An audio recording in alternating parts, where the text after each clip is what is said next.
o Seattle chegando agora desse Mundial dá mais um... Já vem dando sinais, mas vem... como é que eu posso dizer?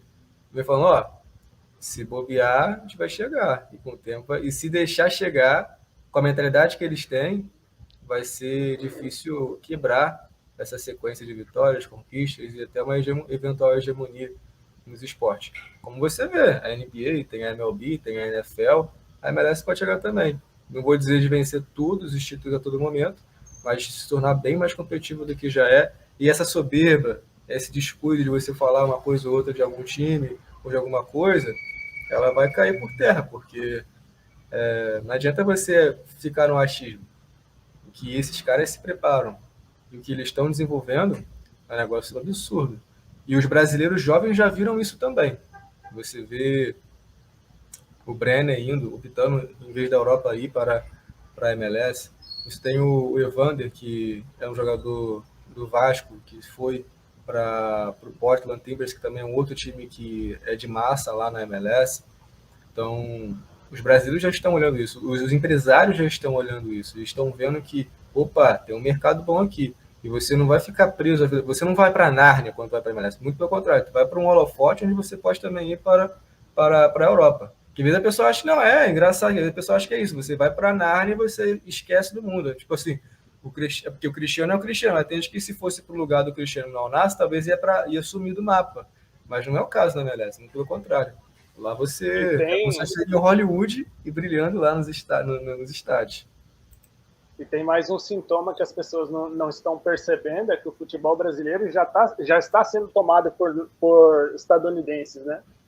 Também, por exemplo, a 77 Capital, que comanda o Vasco, você tem o John Textor, que comanda o Botafogo, e você tem o City, no Bahia. Você não tem a dúvida que vai ter jogador brasileiro sendo contratado para o Bahia e depois jogar nos Estados Unidos, jogar no próprio City. Então, isso aí acho que é questão de tempo também disso. Outro ponto, só para ressaltar, que já que você entrou nesse assunto do futebol dos Estados Unidos, esse ano a gente vai ter a Leagues Cup, né? Que vai ter uma reunião entre 47 equipes do México, Estados Unidos, e vai ter as representantes do Canadá também na competição. E o Seattle, ele está no grupo com Monterrey, no México, e Real Salt Lake, também nos Estados Unidos. Então, já é um caminho também, mais para fortalecer o campeonato. E tem mais aquela questão lá que também que saiu agora recentemente, a possibilidade da criação de um campeonato entre a CONCACAF e a CONMEBOL. Então, por que não acontecer a possibilidade de termos enfrentamentos entre equipes brasileiras contra mexicanos e também estadunidenses? Acho que tem essa possibilidade aí nos próximos meses aí, ou anos, até pensando já na Copa de 2026, né? Sim. Esse é um ponto interessante também, porque já teve problema com os times mexicanos no passado, brasileiros sendo eliminados em Libertadores. Nada impede de acontecer isso também em outras... a gente fala aqui, não é que a gente torce contra o Brasil, não. É porque o nosso nicho é esse aqui. Então a gente está falando sobre aquilo que a gente acompanha. E o ponto principal é de não ter a soberba, porque não é porque eu não acompanho que não é interessante. Né? Não é porque você não acompanha o negócio que o negócio não é bom. Às vezes você que está errado de não acompanhar um negócio que está evoluindo e você não sabe. Então, assim, a gente também tem que ter esse olhar. E, no caso, o futebol dos Estados Unidos tem evolução, tanto financeira quanto de marketing e também de qualidade, porque você tem jogadores que a todo ano chegam para os clubes, além das expansões também, que chamam a atenção de outros técnicos, outros craques também que marcaram época em alguns campeonatos mundiais. Então, o campeonato ele cresce e não tem jeito, você vê isso nos resultados. Eu não preciso ficar falando muito aqui, porque o Seattle acabou de provar, chegou no Mundial depois de 16 anos. De novo, não teve a melhor participação possível, poderia jogar melhor, mas é aquilo, o time titular de fato não estava presente, tanto que o João entrou praticamente no final do segundo tempo. Jogou ali depois dos 60 minutos, então realmente... E quando jogou, fez uma diferençazinha.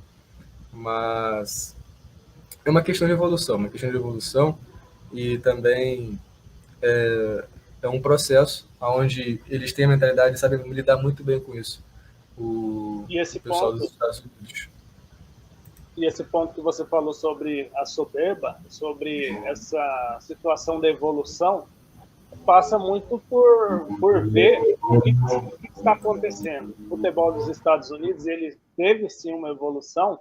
O futebol mexicano, ele teve talvez uma involução, né, ou estagnação, não sei qual seria o ponto do futebol mexicano, mas, no meu ponto de vista, eu entendo o seguinte: se realmente acontecer esse torneio entre esses 4 países, talvez, não sei se vai ter mais do que isso, mas vamos colocar aqui 4 países: Canadá, México, Estados Unidos e Brasil, mas a gente pode colocar outras equipes sul-americanas, outros países sul-americanos. Aí você já tem uma mistura de duas coisas. Primeiro, vamos colocar aqui o que vocês falaram, a organização do futebol dos Estados Unidos.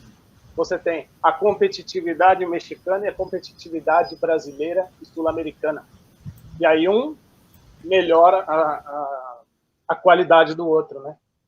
Estados Unidos hoje ele não tem uma competitividade tão grande, ele vai ter essa competitividade a partir dessa mescla. E a mesma coisa, talvez a gente aprenda um pouco de organização, né, um pouco de organização com os estadunidenses, até por conta da vinda desses donos de clubes para cá, né? Talvez a gente consiga aprender e faça uma liga forte, uma liga que a gente vem cobrando há muito tempo. Então, ninguém aqui está torcendo contra o futebol brasileiro, ninguém aqui está torcendo para que o futebol dos Estados Unidos seja superior ao brasileiro. A gente imagina que possa acontecer em algum momento, até pela organização que tem o futebol dos Estados Unidos. Mas se o Brasil souber se organizar e souber aproveitar dessas possibilidades, acho que o futebol brasileiro pode crescer muito ainda e se tornar ainda mais relevante do que é hoje, né?